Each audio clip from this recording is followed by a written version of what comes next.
Alright, let's talk about the iPhone 18 Pro Max. Apple is trying to keep things under wraps, but the leaks are already painting a pretty detailed picture. We've got specs, design changes, new colors, and a few surprises that have popped up way earlier than expected. First up, the big controversy, the dynamic island. Every year we hear rumors that Apple is testing under-display Face ID to finally get rid of it. And yes, those leaks are back again. It sounds exciting, but let's be realistic. The technology probably isn't ready for prime time just yet. What's more likely is a smaller punch-hole design, bringing us another step closer to that true all-screen dream. A full-screen iPhone is definitely on the horizon, just maybe not with the 18.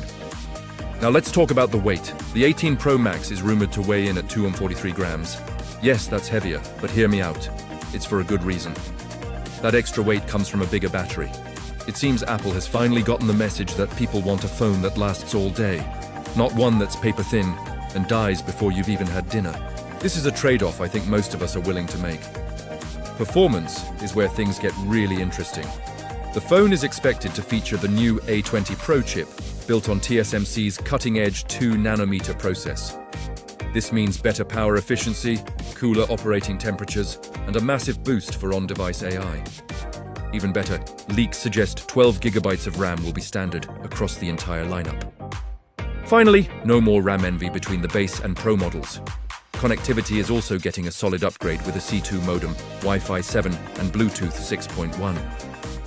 It's the boring stuff that makes a huge difference in everyday use. The 18 Pro Max is shaping up to be a beast.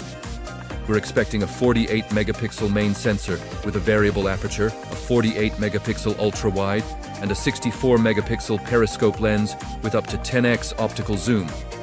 But here's the wild card. Apple is reportedly testing a 200-megapixel sensor. It's not confirmed, but just the thought of it is insane. So let's recap the headline specs. A 6.9-inch 120Hz LTPO OLED display with record-breaking peak brightness. A smaller dynamic island, the A20 Pro chip with 12 gigs of RAM, up to 2 terabytes of storage. The bottom line? The iPhone 18 Pro Max isn't a revolution, it's a powerful refinement. It's all about a better battery, smarter AI, and a stronger camera system. If you're using an iPhone 17, you can probably relax. But if you have an older model, this might just be the upgrade you've been waiting for. This phone isn't flashy, it's focused, and that's what could make it a serious contender. Thanks for watching, and be sure to subscribe for more updates.